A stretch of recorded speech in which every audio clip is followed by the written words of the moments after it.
sais pas, on a moins confiance aussi aux choses que pour le point de vue de santé, ce qui est arrivé. Mais les journalistes, je sais pas, il y en a eu beaucoup de choses qu'en fait, ils ont montré que c'est très difficile de trouver le bon maître. Dans nos manières de vivre et de penser, on va pas dans le bon sens. Lorsque j'étais gamin, on dit bon, il y a une maison hantée, personne ne veut y aller, je dis vas-y, j'y vais. C'est-à-dire que même avant l'école, le matin, s'il fallait se lever à 6h, 7h, avant d'aller à l'école primaire, je m'entraînais avant. Et puis surtout aussi, c'est qu'on avait aussi conscience que ce qu'on faisait, c'était quand tu vois des gens faire des sauts, on peut se dire ah c'est des gens, on disait un peu bon c'est des oufs. Et Yamakasi, ça avait quasiment disparu dans la bouche des gens parce qu'il n'y avait qu'un seul nom. Quand on voit le monde comment là il évolue, on dit on est en train de s'autodétruire en fait. On se rend bien compte qu'il y a un truc qui ne va pas. Du coup, je me suis toujours dit quand j'étais gamin, bon. William, aujourd'hui nous avons l'honneur de te recevoir, figure emblématique et cofondateur de l'art du déplacement. Enfin, je finis puis après tu me dis si jamais il y a des erreurs. Tu fais partie du noyau fondateur des groupes Yamakasi. Ensemble, vous avez donné naissance à une discipline qui inspire des générations entières à travers le monde. Au-delà des sauts spectaculaires et de la performance, tu incarnes une vision fondée sur le respect, la persévérance et la maîtrise de soi. Mise en lumière dans le film Yamakasi en 2001, tu fais aussi par la suite en 2004 Les Fils du Vent. Mais aujourd'hui, la transmission est la majeure partie de ton travail. Tu continues à inspirer par ton engagement, ton humilité et ton expérience. Voilà William, ta petite présentation rapide, brève. C'est très bien. C'est super. Eh bien écoute, voilà, on a des petites questions, mais on n'est pas obligé de suivre tout à la lettre. Voilà. Si tu as des choses que tu tiens vraiment à parler aujourd'hui, c'est le moment. Il faut ouvrir ton cœur. On est là pour ça, pour avoir ta vision, ta parole, tes histoires, tes anecdotes, vraiment on veut tout savoir. Donc la petite première question, ton enfance, Alice. Non, pas Alice, du coup, tu m'as dit tout à l'heure Sarcelles, voilà, ça fait. Donc, comment ça s'est passé le début avec la DD, la rencontre des jeunes Alors moi, j'ai commencé à m'entraîner très tôt, j'avais 9 ans. Et puis avant que je commence mon premier entraînement, comme tous les enfants, j'aimais bien courir, grimper partout. Et puis j'étais toujours attiré par ce qui me faisait peur. Je ne sais pas pourquoi, c'était comme des challenges que je devais relever pour être mieux dans ma vie. Tu avais fait des sports en association ou pas du tout? Pas du tout. C'était plutôt, lorsque j'étais gamin, dit bon, il y a une maison hantée, personne ne veut y aller. Je dis vas-y, j'y vais. Des choses comme ça. Ouais, cet arbre-là, il fait peur. Est-ce que tu es capable de monter sur cette branche-là? Je dis vas-y, j'y vais. Ouais, il y avait un toboggan qui faisait peur à tout le monde parce qu'il glissait trop. Je dis vas-y, j'y vais. C'était tout le temps des choses comme ça, tout le temps des challenges de gamin où tu te mettais en défi pour te mettre plus en confiance. Et puis je ne sais pas pourquoi, c'était un truc qui était très présent en moi lorsque j'étais gamin. Et quand j'avais 9 ans, il y avait mes grands frères et puis des amis. Il y avait déjà mon cousin Sébastien était déjà là, mon grand frère Chaubel, mon autre grand frère Fong. Ton cousin Sébastien, c'est il y avait Sébastien Foucan. Sébastien Foucan, ouais. Et en fait, ils sont venus à la maison parce que le père de David habitait chez moi, chez mes parents. Et puis à l'âge de 9 ans, je les ai vus, ils partaient s'entraîner, je ne savais pas sur quoi. Ils allaient dans les bois et je leur demandais si là je pouvais venir avec eux, en fait, m'entraîner. Et là, puis, ils étaient plus âgés? Eux, la différence d'âge, c'était entre... eux, ils étaient déjà ados. Ils devaient avoir 14, entre 13 ans et puis 10 ans de plus, 19 ans. C'était ça la tranche, et ado et majeur déjà. Et puis du coup, il n'y avait pas le gamin avec eux, et je ne sais pas pourquoi ils ont accepté. Ils ont dit vas-y, viens, lui, Parce qu'il y avait ton frère, du coup il y avait mes 2 grands frères, et je ne savais pas du tout ce qu'ils faisaient. J'avais juste envie d'être avec eux, aller dans les bois s'entraîner. Voilà. Il y avait 2 grands frères, Cho et Fong. Fong. En fait, c'est pas Fong en français, c'est Fong en vietnamien. Et du coup, je les ai suivis dans leurs entraînements. Et puis, du coup, on a commencé à grimper des murs, un mur dans la forêt qui est très connu, le mur des Bois des Coins, on l'appelait comme ça, pour aller jusqu'à un parc à jeux. Et puis, sur ce chemin-là, je faisais mes premiers passe-murailles. C'était un mur de 2,50 m. Et puis, il fallait marcher comme sur une muraille de Chine assez étroit de, je crois, 50 cm environ. Et puis je voyais des grands qui avaient peur, qui avaient le vertige, qui n'arrivaient pas à se mettre debout, d'autres qui marchaient à quatre pattes et tout. Et moi j'étais un peu à l'aise. Du coup ça les faisait. Je pense qu'ils se sont rendus compte que j'étais déjà à l'aise dans le mouvement en général. Et puis on a marché jusqu'à un parc à jeux. Et un parc à jeux où est-ce qu'il y avait un saut qui est devenu pour moi un peu symbolique, qui s'appelait le saut du bateau. C'était une structure en bois comme un bateau. Et du coup il y avait un saut à faire où il fallait sauter d'un point à un autre avec un vide. Quand je dis un vide, quand là j'étais gamin, pour moi c'était un vide, mais c'était d'une hauteur, je sais pas, de 2 mètres pour en arriver à 1 mètre du sol. Mais simplement, si tu te ratais, tu faisais très mal. Et puis du coup, je voyais des grands qui essayaient de faire ce saut-là et qui avaient peur de le faire, en fait. Et je leur ai dit que je sentais le saut. Et c'est comme ça que j'ai fait mon premier saut en disant, bon, je vais essayer de me préparer pour faire ce saut-là. Et puis ils m'ont aidé à faire ce saut-là. Et puis je l'ai fait. Et puis en le faisant, j'ai eu comme une première réponse, en fait, dans ma vie, dans ma recherche de dépasser mes peurs. J'ai vu vraiment qu'en faisant ce saut-là, ça m'a tout de suite répondu à cette question que, grâce à ça, je peux dépasser mes peurs et puis devenir plus fort dans ma vie en général. Ça a été vraiment une première réponse.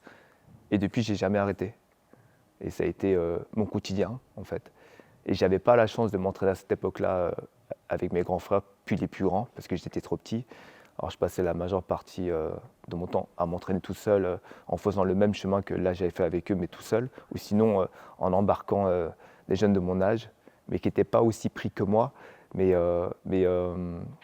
j'ai passé mon temps à m'entraîner, à les observer, et puis à voir qu'est-ce que je pouvais faire à travers ça. Parce qu'à l'époque, en plus, tu n'avais pas forcément de vidéos ils ne ramenaient pas forcément de matière. Si tu n'étais pas avec eux, tu ne pouvais pas voir. Ouais, en fait, à cette époque-là, ils s'entraînaient, il n'y avait pas de... On ne se filmait pas déjà. Ouais. Et puis, je ne savais même pas si... Ils avaient déjà conscience pour moi que ce qu'ils faisaient, c'était quelque chose qui les faisait grandir aussi. Mais c'était encore une période de recherche. Toi, il n'y avait même pas de nom. On allait juste, on va s'entraîner. Il n'y avait pas d'entraînement à proprement dit. Il n'y avait pas une forme, oui, on doit faire ça pour arriver à là, quoi. Ils étaient en pleine recherche, en pleine construction. Le mineur qui creuse. Ouais. C'est du pas coup, où. ça allait dans tous les sens. Comme disait, nous, j'ai vécu l'époque où est-ce qu'on jouait au volley avec des cailloux, quoi. Je sais pas, pour faire la muscu, on portait des bûches. Et il y avait pas que le mouvement, comme on dit, Yamakasi, sur le franchissement d'obstacles. Parfois, ils s'amusaient à faire de la boxe, à faire du combat. C'était plutôt une recherche d'être fort dans la vie en général. Ouais. Ouais, bien sûr. Je crois que tous les enfants aventuriers ont un peu vécu tout ça. Ouais. Moi aussi, à l'époque, j'étais en forêt et puis on faisait un petit peu de tout, un petit peu de boxe, un petit peu de renfo, des circuits militaires, on s'amusait avec des pneus, on faisait des arcs et des flèches, on faisait des cabanes, tu vois. C'est un peu le même principe. Voilà, quoi. Tu veux être un ninja, quoi. Tu veux être un aventurier. Et je crois que j'ai eu la chance de le connaître, de connaître la pratique assez tôt. Et du coup, les gamins, on a une curiosité et puis on a cette habitude, quoi, cette manière de se découvrir dans la vie en faisant Yamakasi naturellement. Ouais. Pour moi, ça n'a pas été... Tu disais quoi comme mot? Est-ce qu'il n'y avait pas Yamakasi à l'époque? Avant, on disait on va s'entraîner. On va s'entraîner. Mais la première fois qu'en fait, il y a un truc qui m'a fait... J'ai ce truc-là vraiment très fort en moi, de ce souvenir très clair, c'est quand je les ai vus bouger, je me suis dit, quand on est grand, on continue à faire ces jeux d'enfants. Je me rappelle de m'être dit ça. Sur le moment, je les voyais sauter sur ces structures du bateau, et, à courir, sauter, essayant de faire des sauts et tout. Et je me disais, en fait, quand on est grand, on continue à jouer comme quand on est petit.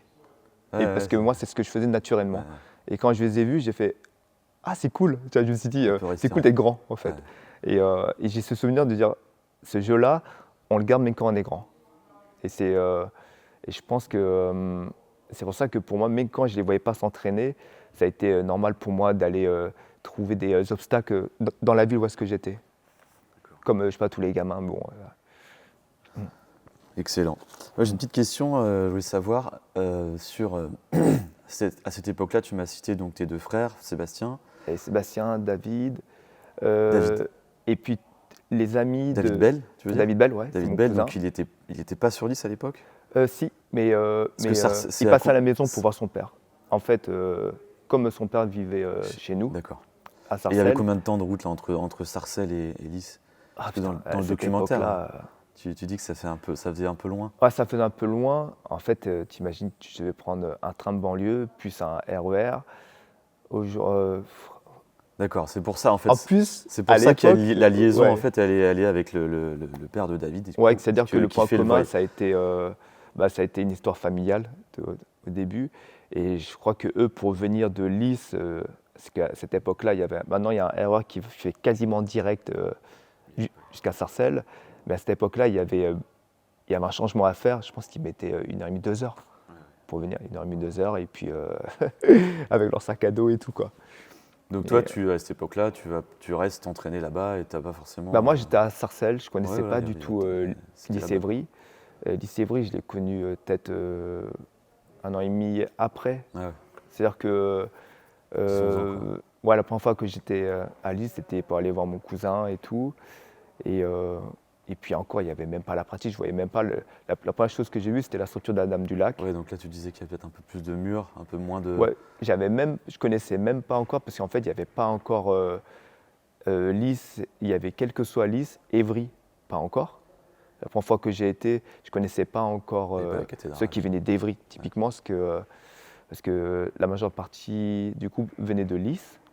Et puis il y avait la Dame du Lac qui était là, présente, où est-ce que, à cette époque-là, il y avait encore de l'escalade et tout, et je voyais des gens grimper. Et nous, on ne bougeait pas encore librement sur cette structure-là. Mais si on grimpait sans corde et tout, mais ce n'était pas une habitude. C'était vraiment quand l'escalade était fermée que la structure est devenue notre lieu à nous, quoi. Ouais, c'était le lien sur ça, c'était plutôt mon cousin. Et puis moi, j'ai grandi à Sarcelles. Mon truc, c'était la forêt de Sarcelles, en permanence, jusqu'à pendant 3 ans, 4 ans, 5 ans. Ouais. Pour moi, c'était mon lieu. Ouais. Super. Excellent. Donc plus la nature au début, quoi. Et du coup, là, on continue un petit peu l'histoire, la suite. Qu'est-ce qui fait qu'à un moment du jeu, ça passe vraiment à du sérieux et tu te dis, je continue. Il y a un déclic, il y a quelque chose. Alors, moi, dès mon premier saut Yamakasi, que là j'appelle saut du bateau, le fameux. Ça a été une prise de conscience. Et j'ai jamais arrêté. Ça a été que eux soient là ou pas. Pour moi, je savais que c'était devenu mon moyen d'expression. C'était clair et net que je ferais ça tout le temps. Ouais, trop bien. Après, tu es dans l'aventure, tu es dans l'inconnu, tu sais pas où ça va aller du tout. Ouais, tu ramènes plein de copains, tu les entraînes, vous entraînez ensemble. J'étais content. En fait, le truc qui est arrivé, c'est qu'à cet âge-là, il y avait commencé à avoir les jeux vidéo et tout. Du coup, j'avais des amis qui étaient proches, qui venaient s'entraîner. Mais moi, j'avais déjà une rigueur. C'est-à-dire que même avant l'école, le matin, s'il fallait se lever à 6h, 7h, avant d'aller à l'école primaire, je m'entraînais avant. Du coup, j'étais motivé, mais on était 2 et parfois j'étais tout seul. Dans mon groupe d'amis, on était 4, 5, 6, parfois une dizaine. Mais qu'il y ait du monde ou pas, j'étais pris par le truc. Pour moi, il fallait que j'aille m'entraîner. Ouais. C'est incroyable, c'est incroyable. On va repartir un petit peu sur la théorie. Selon toi, pourquoi il y a eu une nécessité d'avoir le mot art là-dedans? Art du déplacement. Oui, alors avant on disait qu'on allait s'entraîner, mais il faut comprendre qu'à cette époque-là, ça nous prenait, c'était pas qu'un sport parce que ça nous prenait notre temps, mais c'était une manière d'être en fait. C'était beaucoup plus que simplement je vais bouger. C'était vraiment une manière de penser et d'être. Et du coup, c'était évident que pour nous, c'était comme un art de vivre. Et puis surtout aussi, c'est qu'on avait aussi conscience que ce qu'on faisait, c'était quand tu vois des gens faire des sauts, on peut se dire c'est des gens qui sont, on disait un peu bon, c'est des oufs, je sais pas, ils sont un peu casse-couilles, ils sont, c'est dangereux ce qu'on fait. Et puis en mettant le mot art, on disait non, mais il y a une manière de faire les choses, et puis une manière aussi d'être, et puis une manière de penser. Il y a un fond derrière tout ça, et on fait ça avec conscience. Du coup, le mot art était devenu une expression artistique comme d'autres. Et puis aussi, c'était une expression artistique. Et encore, à cette époque-là, quand on a créé le groupe, l'une des choses qui nous a mis en conflit même entre le groupe, c'est que pour nous, c'était une chose qui était qui étaient éloignés de ce qu'on appelle aujourd'hui le milieu du spectacle. Il y en avait qui ne voulaient pas que ça soit intégré au milieu du spectacle, parce que ça pouvait dénigrer, ou je ne sais pas si c'est le bon mot, dénigrer, mais ça pouvait dénaturer notre pratique. On avait peur qu'on devienne, comme on disait, des ouais, c'est qu'on disait que le milieu du spectacle, à l'époque, on l'associait pas à notre pratique à nous, en fait. Alors que moi, mes parents, ils sont artistes. Mon père était chanteur, comédien, ma mère aussi. Et mon père était président du théâtre vietnamien en France. Du coup, j'ai grandi dans ce milieu-là. Pour moi, c'était compatible, mais je sais pas, pour d'autres, non. Alors, même pour ça, quand on disait que c'était un art, c'est un art d'expression corporelle. Maintenant, aujourd'hui, c'est pas évident. Mais on ne l'associait pas encore au milieu du spectacle. Ouais, ça a mis du temps. C'est-à-dire que notre premier spectacle qu'on a fait, c'était Notre-Dame de Paris. Et il y a un grand questionnement en disant est-ce que c'est bien ou pas qu'on le fasse. Et pour nous, c'était évident pour certains du groupe. Et du coup, on était quelques-uns à le faire. On disait on est en train de se professionnaliser.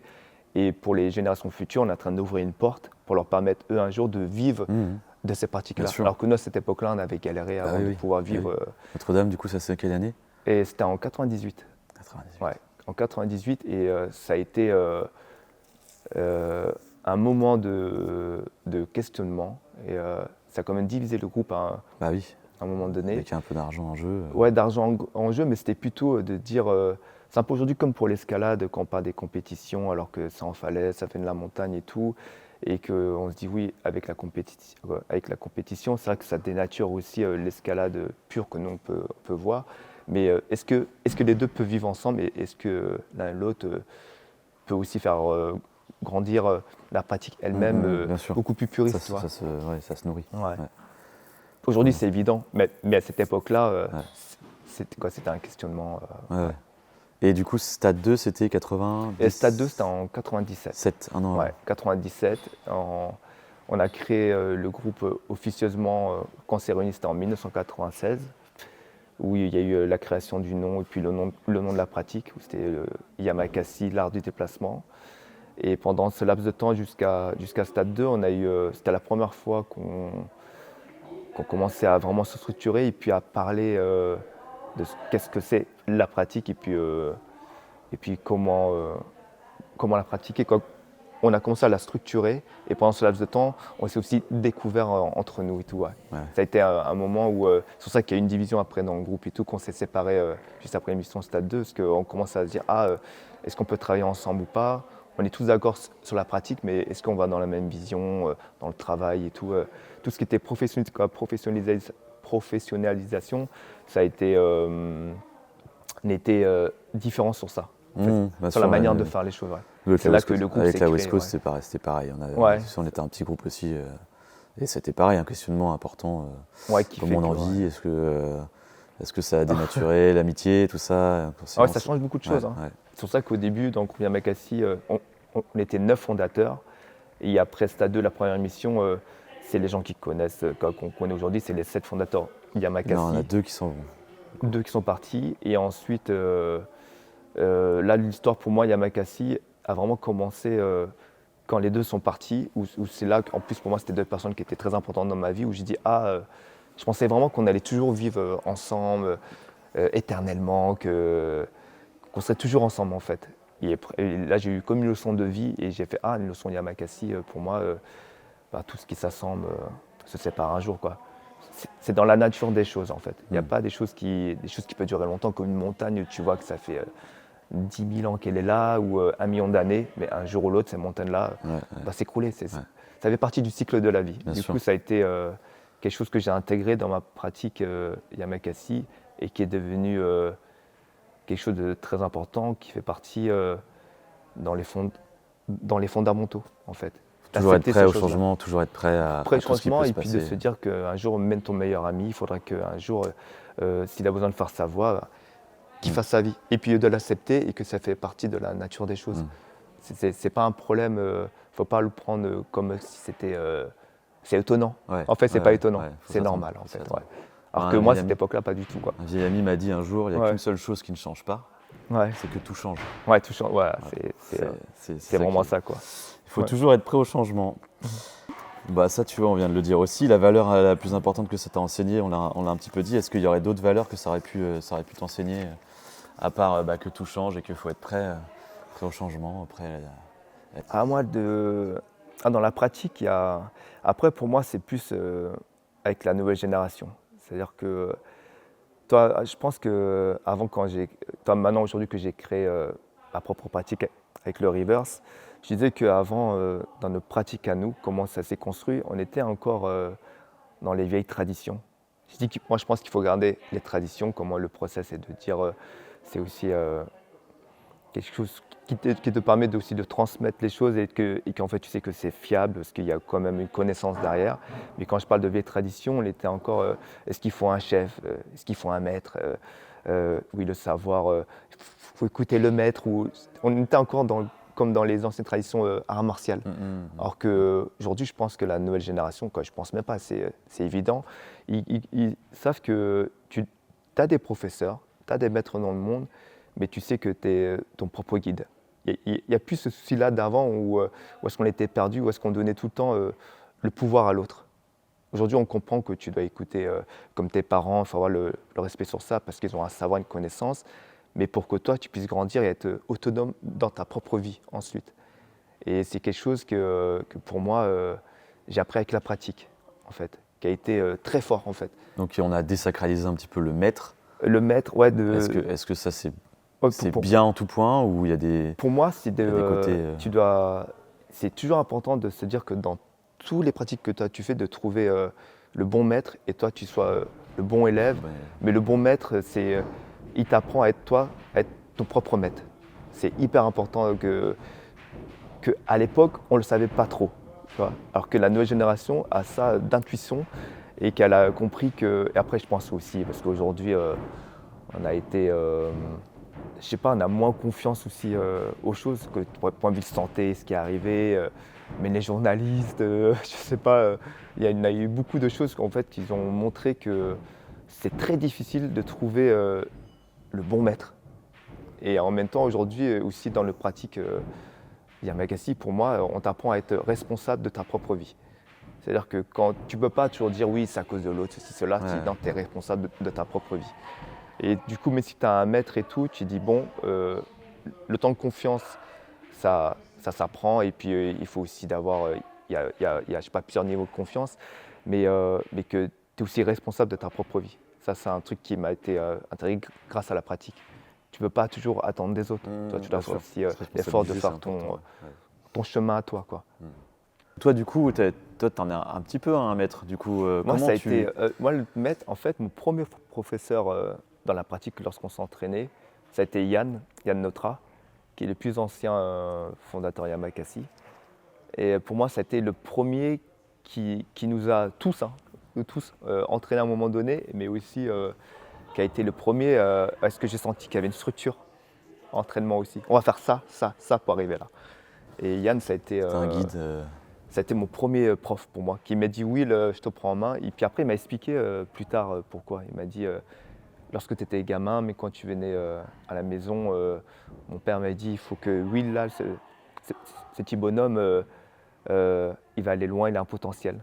Et Yann, la première fois que lui m'avait vu aussi, lorsque je bougeais, il m'a dit oui, c'était hallucinant de voir un gamin comme ça faire des gros sauts et puis d'être autant passionné aussi, quoi. Il m'a dit après pourquoi aussi, mais Yann, ça a été quelqu'un de très important. Pour moi, ça a été mon premier prof, vraiment, quoi. Ah, trop bien. Et c'est Yann, des années plus tard, c'était en 2006, 2005, 2006, lorsque il y a eu, dans un moment, il y a eu Yamakasi, l'art du déplacement, a failli être effacé, parce qu'on disait plus parcours free running, et Yamakasi, ça avait quasiment disparu dans la bouche des gens, parce qu'il n'y avait qu'un seul nom, en fait. Et puis Yann me disait tout le temps, Will, tu s'entraînes tout le temps, et tu fais, mais si tu es le plus jeune du groupe, tu es le maître de l'art du déplacement. Il disait tout le temps ça. Et moi, je lui disais, je ne suis pas un maître, parce que moi, ma vie, moi je vais dans tous les sens, c'est-à-dire que je suis en recherche et tout, et que je suis très libre dans la pratique. Et je disais, mon interprétation de la pratique, déjà je mettais beaucoup de danse, d'acrobatie, et puis j'étais beaucoup plus dans le côté artistique, et aussi dans une recherche personnelle où je disais les règles de vie, je respecterai toujours les règles de vie, mais pourtant ça peut être étonnant du point de vue, si tu me dis je suis un maître, je ne suis pas du tout à l'image d'un maître traditionnel. C'est ça. Et chaque année, il me disait, Will, tu es le maître de la DD, c'est important que tu reprennes la pratique en main, que tu expliques ta philosophie et tout. Ça a duré 3 ans, 4 ans, comme ça. Il a voulu te donner. Oui, il m'a dit, c'était. Et c'est vrai qu'à cette époque-là, ce qu'il me disait, tous les gros sauts, c'est toi qui les fais. À chaque fois qu'il y avait des télés, je représentais tout le temps la pratique.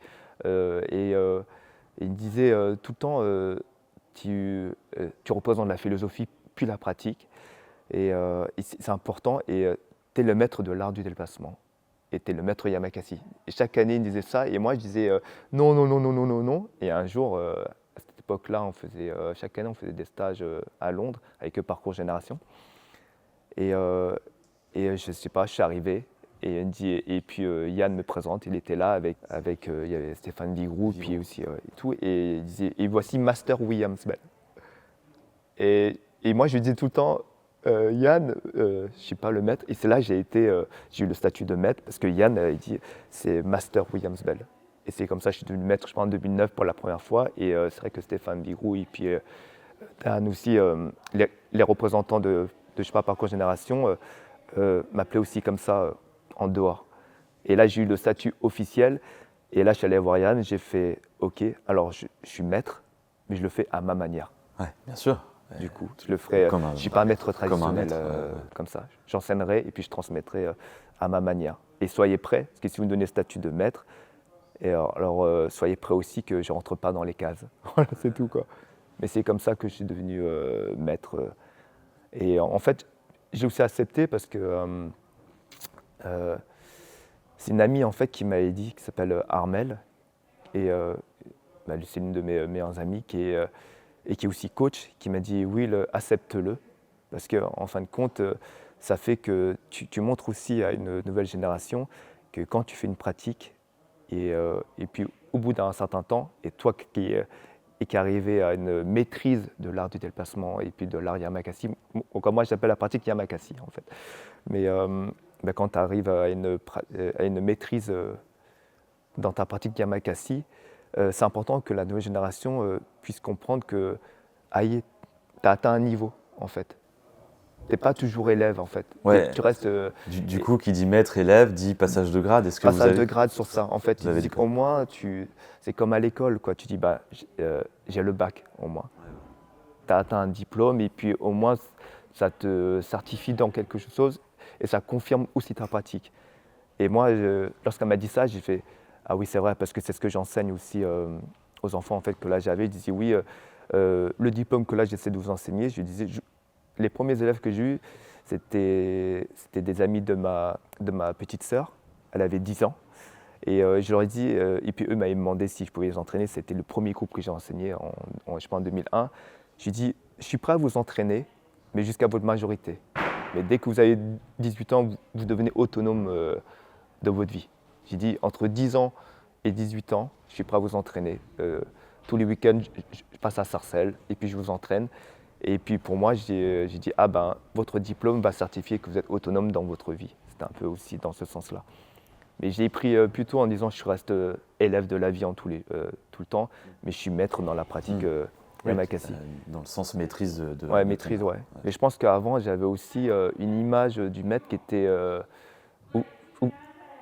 était aussi erronée, un peu à l'ancienne, tu vois, tradition comme ça et tout. Bien sûr. Que je disais qui était complètement faussée aussi. Dans les films, aussi, tu vois les vieux maîtres, toujours les cheveux blancs. Ouais, l'image j'ai pas les cheveux blancs, moustache et genre comme ça, alors que pas du tout, quoi. Ouais, c'est comme ça, c'est par la force. Et c'est Yann, justement, qui a été mon premier prof, qui m'a dit, Will, t'es master, William Bell était maître Yamakasi. Et c'est comme ça que je suis devenu le premier maître officiel, comme ça, ouais. Super. Grâce à lui. Incroyable. Et aujourd'hui, dans ta pratique, est-ce que tu as des objectifs encore à à réaliser dans le parcours ou dans Ouais, dans les Yamakasi? dans le parcours, pour moi, Yamakasi, parcours, fait running, pour moi, c'est une même famille. On n'a pas forcément la même origine dans l'histoire, dans je sais pas, l'explication, mais pour moi, on fait partie de la même famille. Et je dis plutôt Yamakasi, parce que quand j'ai remarqué qu'en disant l'art du déplacement, le parcours aussi, un art du déplacement, le free running aussi est un art du déplacement. Et souvent, quand il y a la presse, puis les journaux, on dit souvent le parcours, l'art du déplacement, et je dis ah, c'est complètement faussé à la fin, alors que l'art du déplacement et nos disciplines à nous, Yamakasi avec nos propres histoires, qui n'est pas la même forcément dans le parcours. Et je me suis dit, ça serait bien qu'on laisse ce nom-là à tout le monde. Et ça serait un peu comme les arts martiaux, en fait. Quand on disait les arts du déplacement, c'est comme si on dirait les arts martiaux, en fait. On fait tous des pratiques de déplacement, en fait.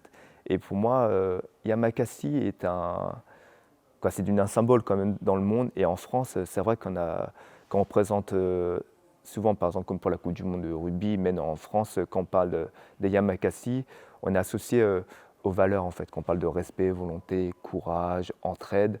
Et pour moi, c'est un mot qui est très fort, qui est universel et qui représente bien ce qu'on fait, en général. C'est une attitude et c'est aussi une qualité d'esprit, en fait. Et c'est sur ça, quand tu me demandes qu'est-ce que j'ai encore comme objectif, c'est cet objectif-là, Yamakasi, qui veut dire esprit fort, de comprendre qu'est-ce que c'est l'esprit et qu'est-ce que c'est être fort, en fait. Et ça fait partie de ma pratique, d'arriver à cet état-là, de cette qualité d'esprit, en fait. Rester dans cette rigueur. De rigueur et aussi de comprendre, quand on parle d'esprit, de cette unité, de comprendre que... et c'est là que j'ai créé le reverse aussi. En fait, pour moi, l'une des bases de la William Bell Method et reverse, je disais que toutes les pratiques sont complémentaires. Pour moi, il n'y a pas de pratique au-dessus d'une autre, tout est complémentaire. Et alors qu'avant, on avait tendance, comme on disait un peu traditionnel, parcours free running, ADD, c'était même plus de se dire qu'on est même famille, mais moi je suis mieux que toi. C'est comme dans les arts martiaux, en fait. J'ai remarqué, il y avait tout le temps ce conflit. Je préfère faire ça parce que ça c'est plus fort, c'est mieux, ça va plus loin. Jeet-Kune-Do c'est mieux, judo c'est mieux que karaté, karaté c'est mieux que judo. Et j'ai grandi un peu dans cet état d'esprit quand j'étais gamin. Il y avait beaucoup Shaolin du Nord contre Shaolin du Sud. Toi, même dans les films, en fait, je sais pas, boxe du Nord contre boxe du Sud. Et puis très tôt, je me suis dit, mais moi je suis pas en guerre. Et c'est là que ma pratique a complètement changé. Quand j'ai fait Notre-Dame de Paris, déjà j'ai vu que le monde artistique m'apportait beaucoup de choses, mais aussi la danse, parce que j'étais aussi danseur, acrobate. Et c'est là que j'ai commencé à dire, dans nos pratiques à nous, il n'y avait pas d'acrobatie à cette époque-là. On disait, ça ne fait pas partie de la pratique. Or la danse, n'en parlons même pas. Alors que pour moi, je disais, mais ça fait partie de ma pratique à moi personnelle. C'est une expression. Et puis à cette époque-là, sans dire aux autres, j'ai appelé ma propre pratique la danse de l'air. J'avais intégré la danse dès 99. Je disais, sans en parler aux autres, j'avais cette envie d'intégrer d'autres pratiques dans mes pratiques. Ce que je disais, en danse, je fais quelque chose qui n'est pas dans mes pratiques, mais qui, je pense, qui sera important dans le futur, en fait. Donc en 2010, quand tu vois la vidéo d'Oleg Vorslav, pour moi, Oleg, incroyable. Tu te dis, voilà, il a tout compris. Oleg, pour moi, il a apporté quelque chose de niveau débalancé qui est incroyable. Même encore aujourd'hui, quand je regarde sa vidéo, je dis, je suis même pas sûr qu'on soit à son niveau. Tu vois, tellement sa vidéo est vraiment, elle est belle, elle est magnifique, mais sa performance, à proprement dit, elle est très haute, quoi. Ouais. Pour moi, ça fait partie de cette nouvelle génération qui a compris qu'il ne faut pas se limiter, qu'il faut voir beaucoup plus grand, mais qu'on est tous, toutes les choses sont complémentaires. Ouais, c'est tellement à explorer aussi que pourquoi se brider, quoi. Oui, voilà. Et ça a été, pour moi, ça fait partie des grandes leçons de vie aussi, quoi. Et d'un point de vue de performance, du coup, est-ce que tu as encore des sauts, des objectifs Oui, j'en ai toujours, ouais. D'un point de vue de performance, là, c'est vrai que j'ai refait plusieurs fois le Manpower. C'est juste que je me dis, par rapport à mon âge, j'avais envie de conformer certaines choses pour faire des nouveaux sauts. Et là, j'ai 2 nouveaux sauts que j'ai envie de faire, qui n'ont pas été faits encore. Du coup, Oui, j'essaye de voir ça. Il y a des sauts qui ont déjà été faits que j'ai envie de faire. Mais quand j'étais plus jeune, j'avais tendance à pas vouloir forcément faire les sauts qui a déjà été faits. Par exemple, c'est pour ça que j'ai commencé à, dans ma performance physique, mais aussi dans ma manière de faire les choses. Mon grand dilemme, ça a été de me dire, lorsque j'étais gamin, de dire, j'ai l'impression dans nos manières de vivre et de penser, on ne va pas dans le bon sens. Je ne sais pas comment dire, mais c'est un ressenti qu'on a tous, même encore aujourd'hui, qui est très, très prononcé quand on dit oui, nos manières de manger, nos manières de penser, nos manières de faire les choses nous font rentrer dans un mur en fait. On n'avance pas là. On est en train on voit le monde comment là il évolue, on dit on est en train de s'autodétruire en fait. On se rend bien compte qu'il y a un truc qui ne va pas.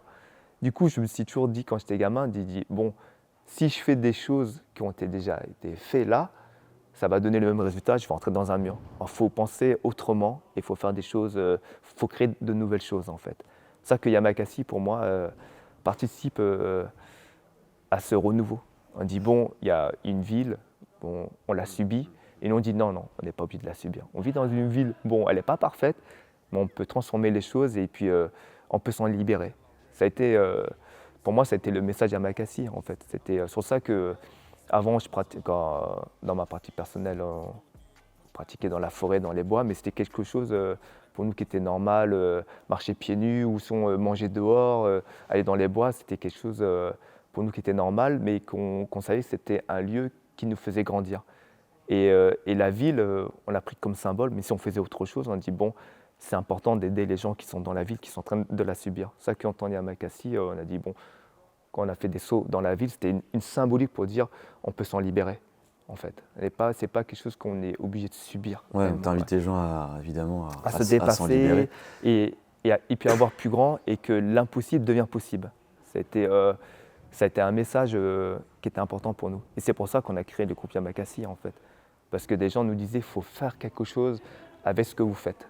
L'entraînement que vous faites, que pour vous, c'est important de le partager. Et c'est pour ça qu'on a créé le groupe Yamakasi. Ouais. Comment tu travailles aujourd'hui avec les associations ADD? Est-ce que tu suis de plus ou moins près comment évoluent les structures associatives que tu as créées ou que vous avez créées avec les Yamakasi? Oui. Alors, moi, juste après le premier film, Yamakasi en 2001, j'avais envie de quitter le groupe pour m'entraîner, pour explorer d'autres choses. En fait. J'avais vu que j'avais atteint mon objectif de montrer ce qu'on faisait au monde à travers le film. Et puis le film avait très bien marché. Du coup, j'étais heureux sur ça et puis en même temps rassuré. Et je me suis dit à cette époque-là, j'ai envie moi de m'entraîner et puis j'ai besoin de prendre du temps sur ça en fait. Et ensuite, on a fait un second film quand même ensemble. Et juste après ce film-là, le groupe s'est séparé. Je dis bon, là, j'ai besoin d'explorer ma propre pratique. Et du coup, c'est à cette époque-là que je me suis rendu compte aussi que la pratique Yamakasi, on disait moins le terme Yamakasi et encore moins l'art du déplacement. Et du coup, je suis resté quand même avec le groupe, avec 3 autres membres du groupe. On est 4 vraiment. Yann, du coup, Sho et puis Laurent. Et puis à 4, on dit c'est quand même important qu'on continue à transmettre l'état d'esprit Yamakasi. C'est comme ça qu'on a créé l'école ADD, en fait, Yamakasi ADD pour je sais pas, préserver. Parce que là, je me disais, je pense qu'à force d'utiliser d'autres termes, peut-être que le nom va disparaître. Et je disais, c'est important qu'il reste quand même vivant, en fait, ces pratiques-là. Du coup, c'est dire que les ADD, maintenant, on en a plusieurs en France. Moi, je les aide, je suis comme un soutien, mais en fait, je suis tout le temps là. Et moi, ma manière d'être, c'est que mon grand frère, lui, il est président des ADD Academy. C'est chaud, je ne suis pas président. Et, il y en a combien aujourd'hui Je pense que dans le monde, on a une quinzaine, vingtaine. Ouais, je pense qu'on est ça. Et en France, je ne sais pas. En fait, la chance qu'on a, c'est que dans la particularité de la pratique Yamakasi, c'est que les fondateurs sont là, en fait. La transmission se fait en direct. C'est-à-dire que quand quelqu'un veut ouvrir une école ADD Yamakasi, il faut qu'il y ait un fondateur ou la personne qui veut l'ouvrir ait une connexion avec l'un des fondateurs. Directement l'élève un élève direct ou sinon qu'il soit venu s'entraîner, en fait. Et puis, lorsque ça ne s'est pas fait, ça n'a pas tenu debout assez longtemps. Mais ça veut dire que nous, la transmission, elle est très importante et qu'elle soit reliée directement avec les origines. Ça, c'est une particularité dans notre école à nous. Et puis moi, ce que je fais, c'est que je forme plus les coachs. C'est-à-dire que je viens avec la pédagogie qui vient de ma pratique, je leur transmets ça. Et puis de temps en temps, je donne des cours, je donne pas des cours aux élèves. Il y a une année où est-ce que j'ai repris vraiment l'académie à Paris, parce que là mon frère avait je sais pas, besoin de respirer. Et du coup, je lui dis t'inquiète, je te remplace. Et puis toute l'année, je donnerai les cours. Mais c'est un truc qui me passionne en fait. Si là j'avais plus de temps, je donnerais plus de cours. Là par exemple, là je vais donner, à la rentrée, ça sera moi qui va donner le cours. Mais j'avais aussi besoin à une époque de sortir de cette image-là Yamakasi parcours free running. Parce que dans ma propre pratique, il y a beaucoup de danse, il y a beaucoup d'acrobatie, il y a les arts martiaux avec la capoeira puis le kalaripayat. Et à chaque fois que je donnais des stages et que les gens mettaient Yamakasi, et ils passaient du temps au sol, travail mobilité, de renforcement, des mouvements de danse, et ils ne comprenaient pas pourquoi je faisais ça en fait. Tout le monde voulait venir au stage pour sauter. Et je disais, il faut que je sorte de ça à un moment donné. Sur ça, je me suis éloigné un temps, mais je suis toujours resté parce que ça fait partie de ma pratique principale en fait. Ouais, c'est bien d'avoir créé du coup ton. Ouais, du coup, j'ai créé quoi. William Bell méthode et le reverse pour pouvoir enseigner ce que je ressens dans une pratique complète. C'est-à-dire que la première fois que j'ai créé mon entraînement qui s'appelle le chemin de fer, qui est devenu l'entraînement de base de renforcement physique Yamakasi, mon je sais pas, questionnement, ça a été comment on fait pour s'entraîner quand il n'y a plus d'obstacles. La pratique était finie. Quand je dis si tu as une place toute vide, par exemple tu prends cette salle-là, tu enlèves tous les modules, tu fais quoi pour t'entraîner? Du coup, j'ai créé le chemin de fer, l'entraînement quadrupédie avec tous les mouvements Yamakasi, et qu'en faisant que ça, aujourd'hui j'arrive encore à faire les sauts comme le manpower. Les gens disent ouais, tu t'entraînes pas à faire les sauts, et tu viens, on te dit faire le manpower, tu le fais. Je dis mais je m'entraîne en fait. Et grâce au chemin de fer où avec rien, je fais quelque chose. Ouais, trop bien. Ouais, ça a été. Mais à l'époque, lorsque je dis ça, c'était en 2001, lorsque je coachais les amis de ma petite sœur Audrey là, et qu'à Sarcelles, il n'y a pas autant de lieux et de spots comme Évry-Lys, Paris quoi. C'était la forêt et dans la ville, pas grand chose. Du coup, je disais voilà, devant la maison, on a ce terrain-là qui est vide, mais on va en faire quelque chose. Et j'ai créé le chemin de fer justement pour les enfants, pour qu'ils puissent s'entraîner à être performants en prenant le moins de risques possible. Et quand je les amène sur les spots à Évry et tout, ils déchirent tout. Quoi. Ça a été, et pour moi, ça a été un truc important. Je dis comment on peut s'entraîner le plus simplement possible, le plus efficacement possible, en prenant le moins de risques possible. Du coup, le chemin de fer, quand tu es au sol, au pire, tu tombes au sol, mais tu es déjà au sol. Je sais pas, c'était. Mais là, par contre, tu charbonnes quoi. Faut t'entraîner. L'entraînement, il est intense. Ouais, et tu dessines des murs sur le sol ou pas du Non, tout? c'est dire que là, c'est la particularité de nos pratiques. Hein. Tu fasses Yamakasi, parcours free running, l'imagination puis la créativité quoi. C'est-à-dire que c'est comme en escalade où sont dans d'autres pratiques la visualisation. Quand tu t'entraînes, bon, moi je leur dis toujours que quand on s'entraîne dans le chemin de fer, tu commences bien et tu finis bien. C'est-à-dire que je fais une ligne de départ, tu commences avant la ligne de départ et tu finis après la ligne de départ. Et c'est important d'intégrer ça, mais la ligne elle est imaginaire, mais je la trace réellement. Et quand je vois que quelqu'un a juste dépassé un doigt, je dis, tu vois là, tu commences pas juste en fait. Quand je dis bien, c'est commencer juste, c'est-à-dire, c'est-à-dire que chaque petit détail devient important. Ouais. Ok, est-ce que tu veux dire un truc rapidement, un petit mot sur les compétitions? Qu'est-ce que tu penses des compétitions de parcours freerun aujourd'hui? Vous n'avez jamais vraiment organisé de la compétition? En temps Yamakasi, dans la pratique, en fait, il y a les deux écoles. Moi, quand j'étais plus jeune, la compétition, j'en voulais pas. Vraiment, c'est pas j'en voulais pas, c'est que je trouvais que ça aurait pu être dangereux. Je sais pas, je dis que nos pratiques. Parce que j'imaginais pas le format compétition qu'on voit là. Je me disais, mais t'imagines en compétition, pour être le meilleur, il faut faire le plus gros saut. Ouais. Pour gagner, mais si tu n'es pas prêt, peut-être que tu vas faire le saut. Juste pour vouloir gagner quelque chose, tu vas prendre des risques. Et puis j'avais peur de cette partie-là de risque de mort en fait. Je me disais, mais je ne le concevais pas. Et après, quand les compétitions ont, je sais pas, commencé à s'organiser et puis à se mettre en place, et il y a eu beaucoup de casses quand même au début. Il y avait, on avait des gens faire des sauts et puis prendre des bichettes de mort là. Tu dis bon, ça fait partie de la pratique, mais j'ai vu que les compétiteurs étaient conscients et raisonnaient. Du coup, ça m'a rassuré. Je me suis dit moi j'en fais pas et tout, ça fait pas partie de ma pratique, mais du coup ça m'a rassuré. Ouais, pourquoi pas finalement si ouais, les gens tu dis sont pourquoi sérieux. pas, ça se fait, ça fait. Et puis en 2009, je sais plus, je crois que c'est en 2009, il y avait déjà des compétitions en parcours et tout, et l'un des fondateurs, Yamakasi, qui faisait plus partie du groupe, parce que maintenant on n'est que Yamakasi ADD, on n'est que 4 à préserver la pratique sous le nom Yamakasi Art du déplacement.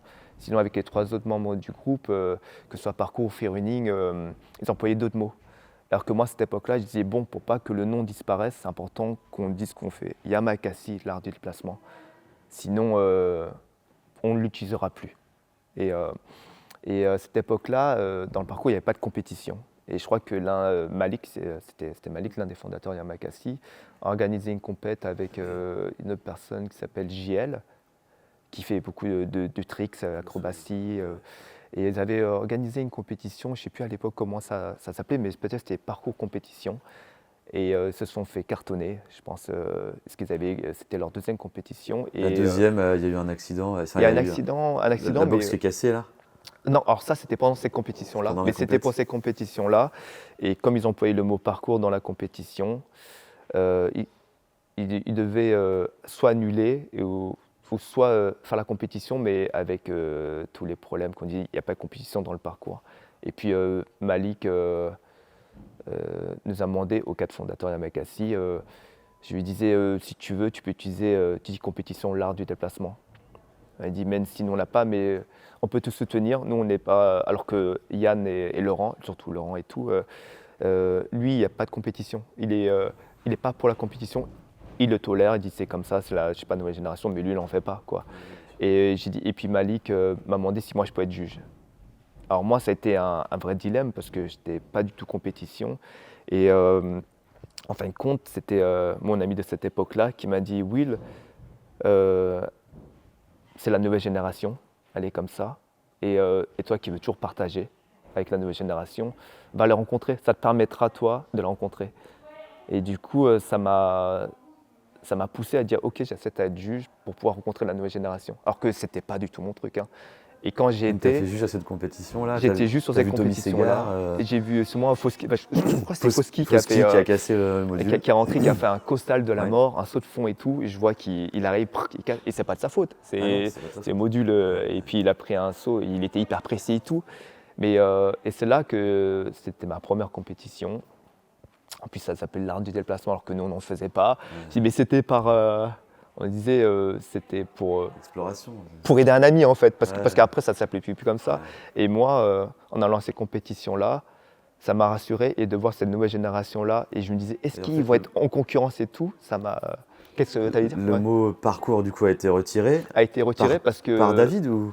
En fait, je crois qu'à cette époque-là, David avait fait une vidéo. Il dit, il n'y a pas de compétition dans le parcours. Il a fait une vidéo et tout contre ça. Il y avait beaucoup de.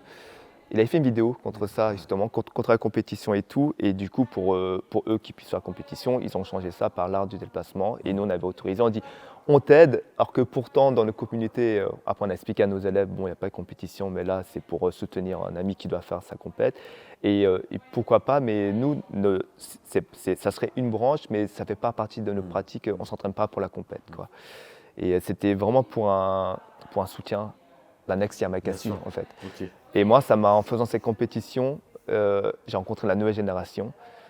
Et l'une de mes autres questions, à part le risque, c'était aussi est-ce qu'ils vont être contre eux, entre eux, tu vois. Je me disais, je vais être le meilleur et puis je vais être en compétition contre l'autre.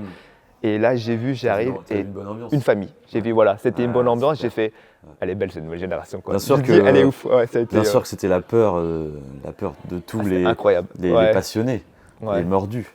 Et, Oui, mais je pense que. et heureusement, encore, on Ouais. arrive à transmettre, tu vois, de rester encore soudés, rester communauté, comme tu dis, rester vraiment heureusement, dans mais la je bonne pense ambiance. que. Quoi, là, parce que. Bon, il y avait quand même je sais pas, des enjeux. Moi, ça m'a rassuré. Du coup, je me suis plus mis dans la compétition. En plus, maintenant, après, j'ai été coach avec ma méthode pour les Jeux Olympiques d'escalade. Du coup, je suis plutôt dans la partie compète. Mais dans la partie Yamakasi, tout, ça m'a rassuré de voir cette génération-là qui était consciente et elle savait ce qu'elle faisait. Mais maintenant, avec les primes d'argent, avec les médailles, je me dis, est-ce qu'ils arrivent encore à garder cette amitié-là entre eux? Parce qu'après, tu dois t'entraîner, chacun s'entraîne dans son coin, on ne partage plus les méthodes secrètes pour être le meilleur. Du coup, il y a quand même une division qui se fait. Et du tu coup, viendras à Sergio Move l'année prochaine. Oui, bah voilà.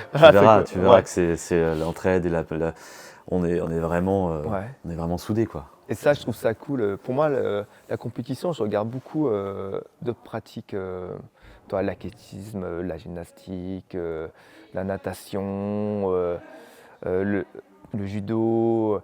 C'est des pratiques que je regarde en compétition. Et du coup, je me dis, ça ne dénature pas pour les autres qui font dans leur pratique, dans le côté pur, entre guillemets. Mais pour moi, si ça prend trop le dessus, on s'égare. Il faut rester vraiment vigilant au mauvais égout, quoi. Et je pense que c'est juste, il y a certaines personnes qui ont besoin de faire ça et ça leur permet de grandir dans leur vie. C'est comme ça, nous, dans la pratique, moi personnellement, quand l'un de mes élèves que j'entraîne comme un art de vivre, il dit « Ah oui, je dois faire la compétition et tout », je dis « Si c'est ton chemin, vas-y, fais-le. Mais par contre, si tu veux revenir, la porte sera toujours ouverte si tu as besoin d'explorer plus dans le côté art de vivre. » Témoignage incroyable. Dernière question, et pas des moindres. Est-ce que tu as eu conscience que vous étiez en train de faire quelque chose de grand? Et d'aller en deux parties, est-ce que toi, personnellement, tu vas laisser derrière toi?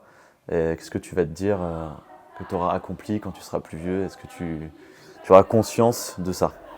Est-ce que tu auras laissé comme marque indélébile sur la planète? Moi, en tant Yamakasi, quand on a créé le groupe et la pratique, j'étais déjà conscient qu'on faisait quelque chose qui allait apporter un bien en fait, dans le monde en général. Je savais parce que quand je voyais comment étaient mes grands frères, les amis et tout, ça nous transformait vraiment. On avait conscience que ce qu'on faisait là, il apportait une solution quand même. Pas aussi grand que là ça prend aujourd'hui, quoi. Mais quand on a créé le groupe, c'est-à-dire qu'il y a d'autres personnes extérieures qui nous ont fait prendre conscience qu'on devait le partager au monde et tout, et que c'était beaucoup plus grand que simplement nous dans notre petit groupe. Mais dès qu'on a créé le groupe, que les gens nous ont fait prendre conscience que là ce qu'on faisait était important, on avait déjà conscience, alors, il y a conscience, mais là on avait conscience qu'il y avait quelque chose dans ce qu'on faisait dans nos pratiques qui allait bouleverser le monde. Et ça, je pense que la nouvelle génération ne le voit pas. Ils ne se rendent pas compte que moi qui étais le plus jeune du groupe, quand je voyais mes grands frères, ce que j'appelle mes grands frères, tous les membres Yamakasi, je les écoutais et je disais « Ah, ils sont loin, en fait.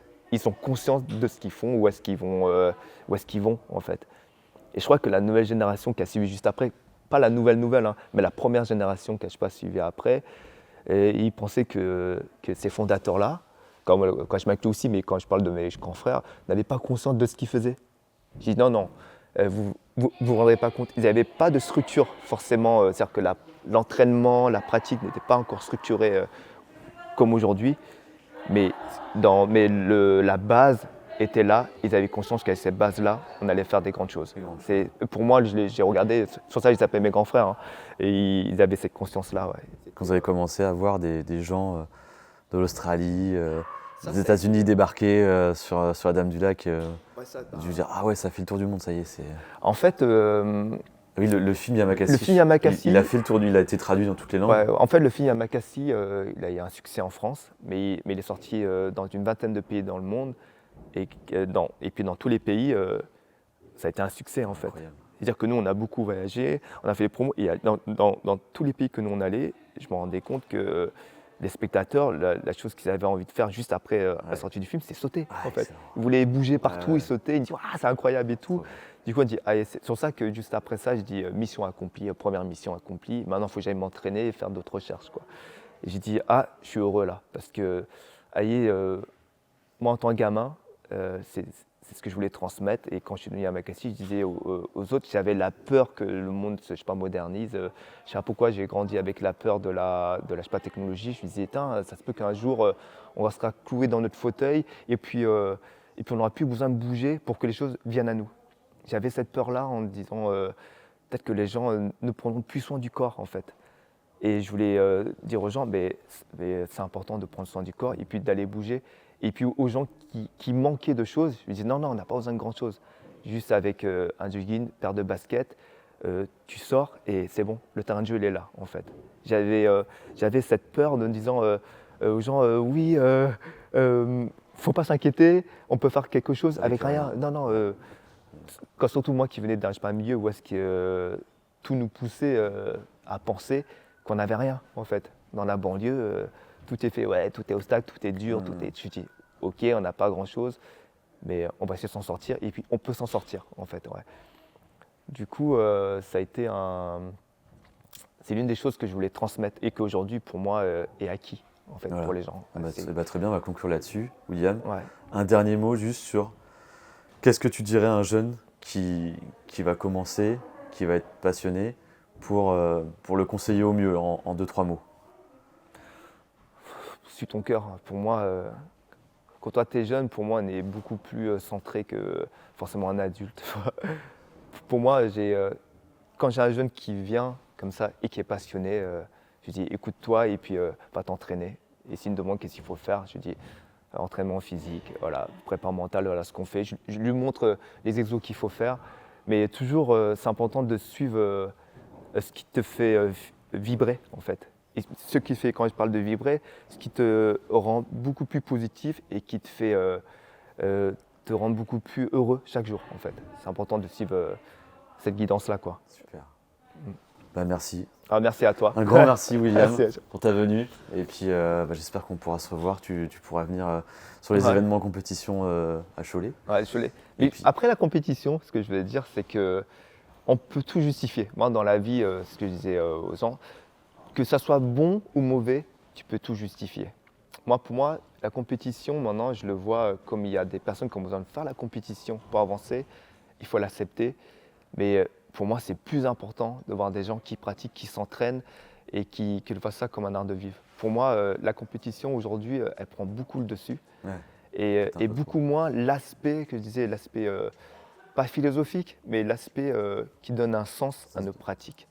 Et pour moi, on ne s'entraîne pas pour la compétition. On s'entraîne parce que la compétition nous fait grandir, nous permet d'être beaucoup plus confiants dans la vie tous les jours, mais permet de mieux te connaître toi-même et d'être beaucoup plus juste dans ce que tu fais dans la vie de tous les jours. Il faut le prendre comme un moyen d'accéder à quelque chose de beaucoup plus grand.